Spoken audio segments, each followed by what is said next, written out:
साधारणतः मुलींना 14-15 वर्षात पाळी येते, पण माझ्या बाबतीत तसं घडलं नाही. मला तर पाळीच येत नव्हती. माझ्या आईने खूप दवाखाने औषध पाणी केले, पण त्याचाही काही उपयोग झाला नाही. माझं आता लग्नाचं वय झालं होतं. असंच एक दिवस मला एका सुंदर आणि देखण्या मुलाचं स्थळ आलं. त्या लोकांनी मला एका लग्नात पाहिलं होतं. त्या मुलाच्या वडिलांनी माझ्या आईला माझं त्या मुलासोबत लग्न करण्यासाठी खूप फोर्स केला. माझ्या आईने त्या लोकांना माझ्या तिला कमीबद्दल काहीही न सांगता माझं त्या मुलासोबत लग्न लावलं. माझ्या सासरी माझा नवरा, सासरी आणि माझी नणंद होती. माझी नणंद लग्नाच्या वयाची होती. मी त्या घरात जाताच काही दिवसांनी माझ्या सासऱ्यांनी तिचं लग्न लावून दिलं. मला सासूबाई नव्हत्या. त्या 10 वर्षापूर्वीच देवाघरी गेल्या होत्या. माझ्या सासरी सर्व काही ठीक होतं. माझा संसारही चांगला चालला होता. माझा नवरा एका गव्हर्नमेंट जॉबला होता. निखिल त्याचं नाव. माझ्या सासऱ्यांच्या जागी ते नोकरीला लागले होते. माझे सासरी काही वर्षांपूर्वीच सेवानिवृत्त झाले होते. सासरी माझ्या व्यतिरिक्त कोणी दुसरी बाई नसल्यामुळे मला तर काही गोष्टी खूप सोप्या झाल्या होत्या. मला दर महिन्याला पाळीबद्दल कोणीही विचारत नव्हतं. नाहीतर घरात एखादी बाई असली की ती लगेचच प्रश्न करते, पण माझ्या बाबतीत तसं नव्हतं. मी खूप बिंदास त्या सर्व गोष्टी त्यांच्यापासून लपवत होते. माझ्या आईचा मला रोज फोन असायचा आणि रोज ती मला त्याबद्दल विचारायची. तिला या गोष्टीचं टेन्शन होतं.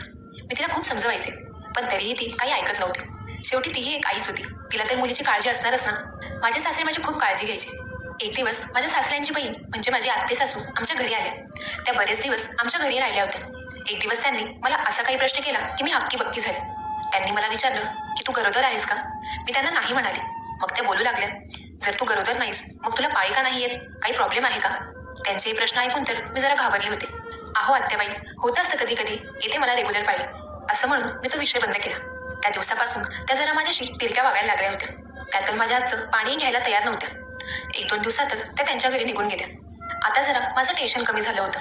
पण आता येऊन गेल्यापासून माझे सासरे जरा वेगळेच वागत होते. ते माझ्याकडे वेगळ्याच नजरेने बघायचे. मी रोज सकाळी माझं आवरून रूममधून बाहेर आले की ते माझ्याकडे बघतच असायचे. मी त्यांच्याकडे एवढं लक्ष द्यायचे नाही. काही दिवसांनी माझा नवरा ऑफिसच्या कामासाठी बाहेर गावी गेला. 15 दिवसांसाठी ते तिकडे गेले होते. मग ते तिकडे गेल्यामुळे मी विचार केला की आपण पण जरा माहेरी जाऊन यावं. मी माहेरी जाते हे सांगण्यासाठी माझ्या सासऱ्यांच्या रूममध्ये गेले. मी त्यांना सांगितलं व माझ्या रूममध्ये येऊन माझी बॅग पॅक करू लागले. थोड्याच वेळात मला निखिलचा फोन आला. तो म्हणाला, बाबांची तब्येत ठीक नाहीये आणि तू कुठे चाललीस माहेरी? आता मी घरी नाहीये म्हटल्यावर ते तुझी जबाबदारी आहेत ना. आता नको जाऊस तू माहेरी, नंतर जा, त्यांची काळजी घे. माझ्या नवऱ्याचं बोलणं संपताच मी त्यांना विचारलं की बाबांची तब्येत खराब आहे हे तुम्हाला कोणी सांगितलं? अगं बाबांचा फोन आला होता. त्यांना जरा जास्तच त्रास होत असेल म्हणून बोलले असतील ते मला.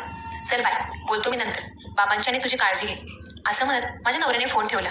पण मी आत्ताच बाबांच्या रूममध्ये गेले तेव्हा तर ते ठीक होते. ते तर टीव्ही बघत होते. मला तर त्यांची तब्येत काही खराब वाटली नाही. मग त्यांनी माझ्या नवऱ्याला असं का सांगितलं असावं? मी त्यांची विचारपूस करायला त्यांच्या रूममध्ये गेले. मी त्यांना विचारलं, बाबा काय झालंय तुम्हाला? बरं वाटत नाही का? तेव्हा ते म्हणाले, हो सोनबाई, जरा बाथरूममध्ये पाय घसरला, जरा पायाला मार बसला आहे. बाबा आपण हॉस्पिटलमध्ये जाऊन येऊ.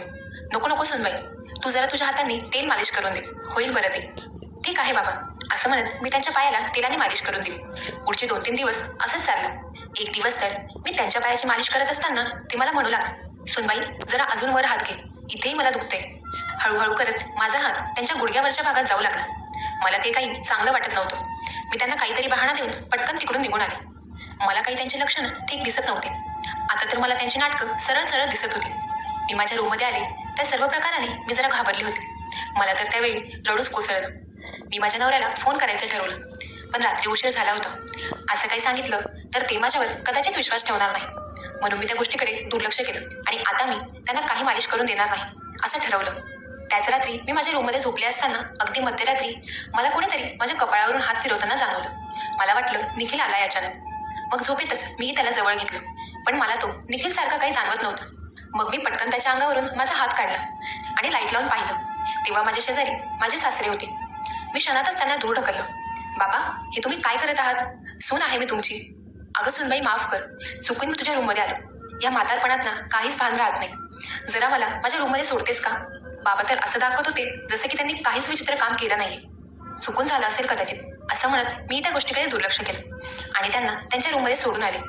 दुसऱ्या दिवशी सकाळी मी त्यांना नाश्ता दिला आणि मी पुन्हा माझे काम आवरण्यासाठी रूममध्ये जात होते. तेव्हा अचानकच त्यांनी मला थांबवलं आणि मला इथे बस म्हणून म्हणाले. ते बोलू लागले, सुनबाई, आपल्या घरात तुझ्या व्यतिरिक्त कोणी दुसरी बाई नाहीये की ती तुला हे प्रश्न करेल, म्हणून मलाच तुला हे विचारावं लागते. वाईट वाटून घेऊ नकोस. मला तर काहीच कळत नव्हतं बाबा नेमकं काय बोलू पाहताय. ते म्हणू लागले, सुनबाई, तुला पाळीच येत नाही असं मला कळलंय. आता हे ऐकून तुला प्रश्न पडला असेल की मला कसं कळलं. मी एकदा तुझं आणि तुझ्या आईचं बोलणं ऐकलं होतं, पण तेव्हाही मी कानाडोळा केला. काही दिवसांपूर्वी माझी बहीण आली होती. तीही मला बोलली, मला माझ्या मुलाच्या संसाराची काळजी वाटते, म्हणून तुला हे प्रश्न करते. बाबांना तर सर्वच माहीत झाले. आता खोटं बोलूनही काही पर्याय नाही. मी माझ्या विचारांमध्येच गर्क झाले होते. माझ्या मनात भीती होती की बाबांनी हे सर्व निखिलला सांगितलं आणि या कारणामुळे त्याने मला सोडलं तर. बाबा म्हणाले, सुनबाई कोणत्या विचारांमध्ये गेलीस? हे बघ, तुला जर पाळी आली नाही तर तू माझ्या मुलाला बाबा होण्याचंही सुख देऊ शकत नाहीस. घाबरू नकोस, याबद्दल मी निखिलला काही सांगणार नाही. मी तुला माझ्या एका ओळखीच्या डॉक्टरांकडे घेऊन जातो. त्यांच्या ट्रीटमेंटने नक्कीच तुझी कमी भरून दिली. तुला तुझं स्त्रीत्व मिळेल. पण ही गोष्ट कोणाला सांगू नकोस, तुझ्या आईलाही नाही. टोक लागली तर कुठलंच काम होत नाही, हे तुला माहीत आहे ना? हो बाबा, मी नाही सांगणार कोणालाच. धन्यवाद बाबा, तुम्ही तुमच्या मुलीप्रमाणे माझा विचार केलात. असं म्हणून मी पुन्हा माझ्या घरातील कामाकडे वळले. खरंच माझे सासरे तर एक समजदार माणूस आहे. मी उगाचच त्यांच्याबद्दल काहीतरी वेगळे विचार करून बसले.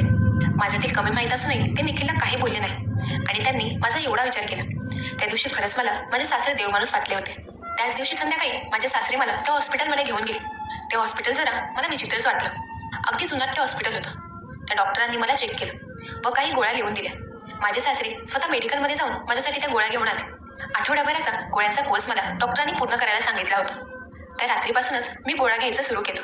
त्या गोळ्या घेतल्यानंतर कधी मला झोप आली माझं मलाच कळलं नाही. मला दुसऱ्या दिवशी जाग आली आणि तीही रोजच्या वेळापेक्षा जरा उशिराने.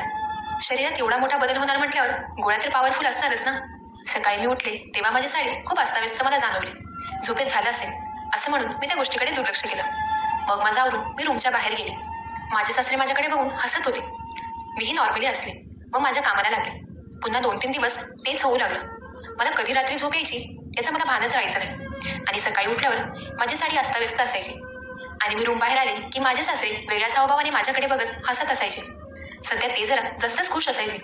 आता तर निखिलला बाहेरगावी जाऊन 15 दिवसाच्या वर झाले होते, पण अजून काही त्याचं तिकडचं काम संपलं नव्हतं. एक दिवस रात्री मी बराच वेळ निखिलसोबत फोनवर बोलत होते. त्याच गडबडीत माझ्याने गोळी घ्यायचं राहिलं आणि मी तशीच झोपी गेले. मध्यरात्री कोणीतरी माझ्या रूममध्ये येण्याचं मला जाणवलं. घरात माझ्या सासऱ्यांशिवाय दुसरं कोणीही नव्हतं. मग कोण असेल एवढ्या रात्री? मी तर खूप घाबरले होते. मी घाबरून डोळे न उघडता तशीच पडून राहिले. तो मनुष्य जो कोणी होता तो माझ्या अंगावरून हात फिरवत होता आणि वेगवेगळे कृत्य करू पाहत होता. मी झोपेत असल्यासारखं दाखवत दुसऱ्या बाजूला वळले.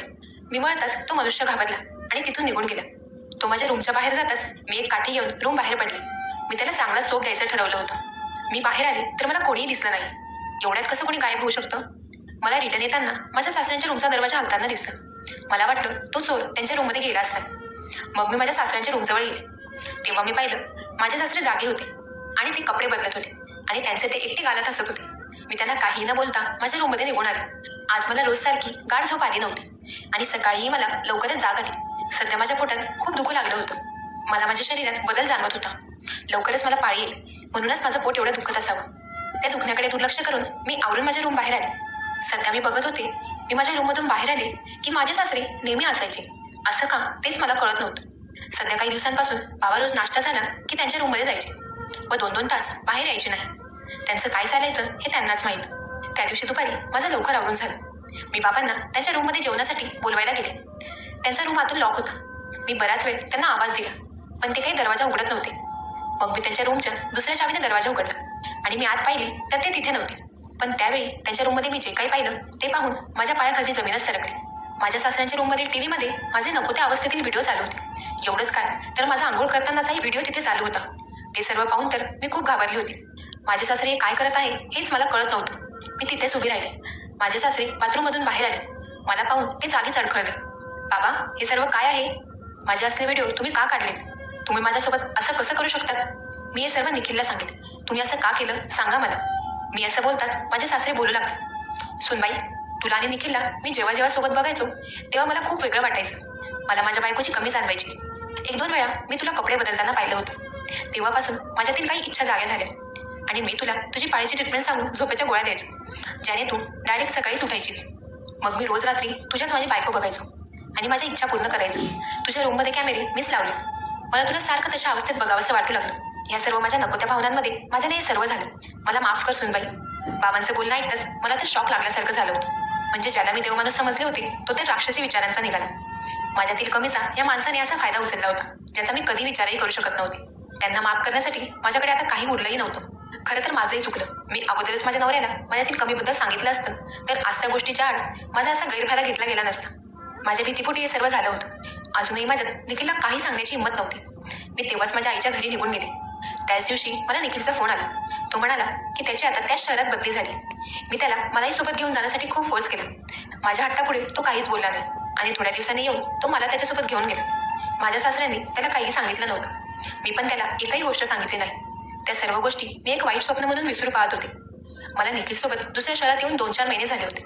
मी अजूनही त्याच्यापासून माझ्यातील असलेली कमी लपवून ठेवली होती. निखिल माझी खूप काळजी घ्यायचा आणि एक दिवस अचानक माझ्या आयुष्यात ते सुख आलं.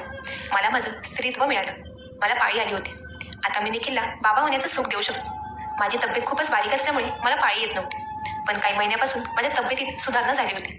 त्यामुळे मला पाळी येऊ लागली. आता खरी माझ्या नव्या आयुष्याला सुरुवात झाली होती.